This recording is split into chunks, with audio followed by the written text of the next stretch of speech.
Beda antara orang yang percaya karena mengenal Allah dan orang yang percaya tanpa mengenal Allah itu terletak pada sikap yang ditunjukkan. Orang yang mengenal Allah dan dia percaya, biasanya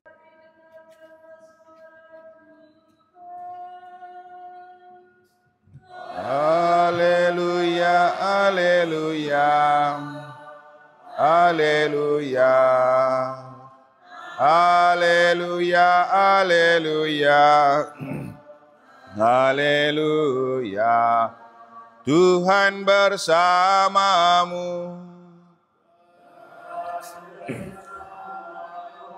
Inilah Injil suci menurut Matius. Dimuliakanlah Tuhan. Sekali peristiwa, beberapa ahli Taurat dan orang Farisi berkata kepada Yesus, "Guru, kami ingin melihat suatu tanda daripadamu." Jawab Yesus kepada mereka, "Angkatan yang jahat dan tidak setia ini menuntut suatu tanda. Tetapi kepada mereka tidak akan diberikan tanda selain tanda Nabi Yunus. Sebab seperti Yunus tinggal di dalam perut ikan 3 hari 3 malam, demikian pula Anak Manusia akan tinggal di dalam rahim bumi 3 hari 3 malam." Pada waktu penghakiman, orang-orang Niniwe akan bangkit bersama angkatan ini dan menghukumnya juga. Sebab orang-orang Niniwe bertobat setelah mendengar pemberitaan Yunus, dan sungguh yang ada di sini lebih daripada Yunus. Pada waktu penghakiman, Ratu dari Selatan akan bangkit bersama angkatan ini, dan ia akan menghukumnya juga. Sebab Ratu itu datang dari ujung bumi untuk mendengar hikmat Salomo, dan sungguh yang ada di sini lebih daripada Salomo.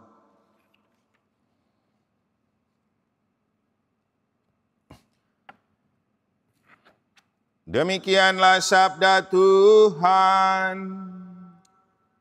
Terpujilah Kristus. Angkatan yang jahat dan tidak setia ini menuntut suatu tanda, tetapi kepada mereka tidak akan diberikan tanda selain tanda Nabi Yunus. Frater, Bapak Ibu Saudara-saudari, adik-adik dan anak-anak sekalian yang saya kasihi dalam Tuhan.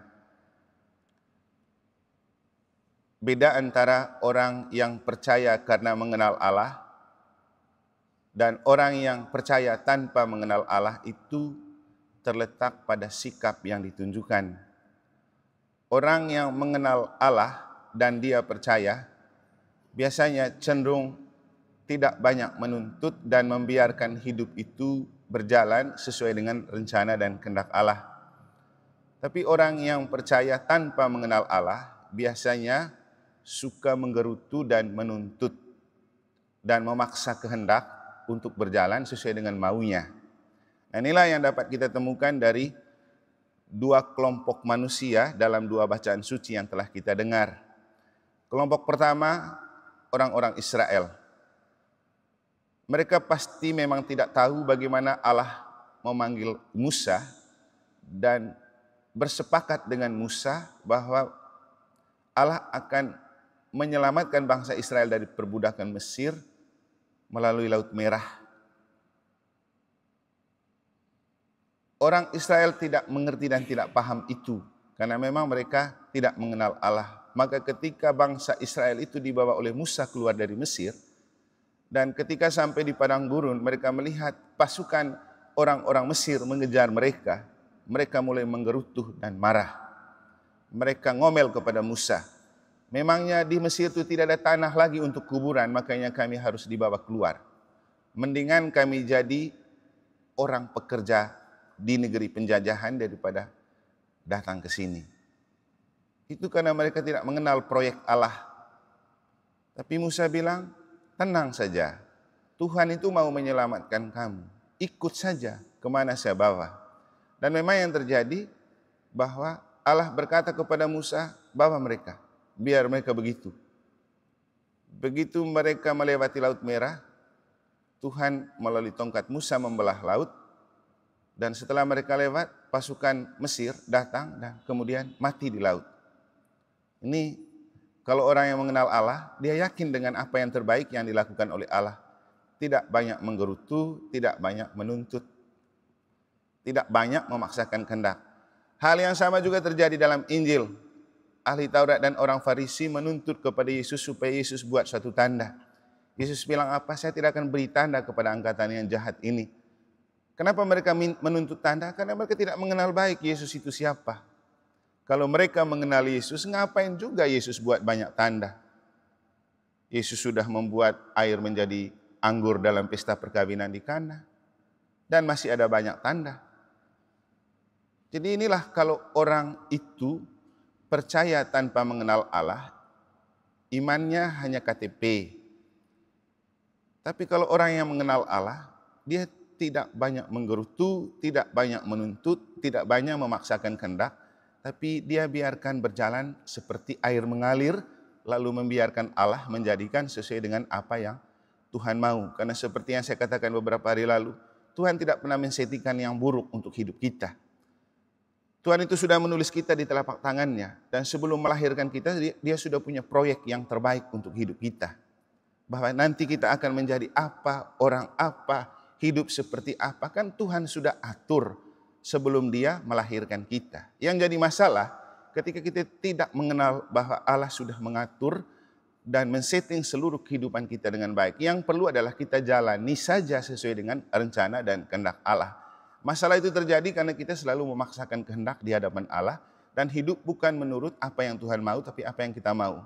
Nah, dalam hidup beriman, kita lebih banyak menggerutu, menuntut, komplain, padahal yang dibutuhkan adalah kesetiaan, ketaatan, membiarkan segala sesuatu terjadi sesuai dengan kehendak Allah. Makanya Yesus bilang apa? Angkatan ini tidak berikan suatu tanda karena mereka itu tidak setia, tidak taat. Bapak Ibu, kalau kita betul mengenal Allah, kita pasti akan menjadi orang beriman yang taat. Nah, bedanya percaya dengan mengenal Allah dan tidak mengenal Allah itu begini. Kita semua tahu bahwa kalau orang jadi Katolik disuruh doa aku percaya, dia akan doa, dia hafal. Dan dia bisa dengan lantang mengatakan aku percaya kepada Allah Bapa. Doanya dia hafal, dia lantang mengucapkan. Tapi betul enggak dia mengenal Allah yang dia percaya? Nah, ini yang jadi soal. Nah, cara untuk kita mengenal Allah, ini juga menjadi persoalan untuk kita. Kita tidak bisa mengenal Allah cuma dari pelajaran. Butuh dialog, pertemuan dan perjumpaan pribadi yang terus-menerus dengan Allah. Maka doa pribadi, merenungkan kitab suci, mungkin juga baca ibadat harian. Itu adalah cara-cara kita mengenal Allah. Kalau kita betul sudah mengenal Allah, kita akan sampai pada suatu kemampuan bahwa siapapun yang kita jumpai dalam hidup adalah bentuk kehadiran Allah yang konkret. Hari Sabtu saya pergi lari-lari ke Sangkariang. Tidak terduga sementara saya lari, ada 2 orang anak menghampiri. Satunya nama Wira, satunya nama Renol, masih kecil. Lalu saya ajak, ayo sini, mereka mau ikut lari sama saya. Apa yang saya renungkan dari peristiwa ini? Ya, Tuhan memang benar tidak membiarkan saya berjalan seorang diri. Dia selalu mengirimkan malaikatnya. Dan saya lebih melihat anak-anak itu sebagai malaikat yang dikirim Tuhan untuk mengingatkan saya bahwa Eman, kemana saja kau pergi kau tidak jalan sendiri. Karena sebelum saya pergi olahraga pun saya berdoa dulu. Di pintu gerbang saya selalu buat tanda salib. Dalam nama Bapa dan Putra dan Roh Kudus. Karena apa? Kemanapun saya pergi, apapun yang saya lakukan, saya tidak melakukan sendiri, tapi dalam nama Bapa, Putra, dan Roh Kudus. Bapak Ibu, kalau kita mengenal Allah yang kita percaya, akan memberikan keasikan dalam hidup. Dan kita akan tahu bahwa hidup itu terlalu indah dan menarik, kalau kita membiarkan terjadi sesuai dengan rencana dan kehendak Allah, bukan banyak menggerutu, menuntut, dan memaksakan kehendak, seperti yang dilakukan oleh orang Israel, ahli Taurat, dan orang Farisi dalam Injil. Semoga Tuhan memberkati kita.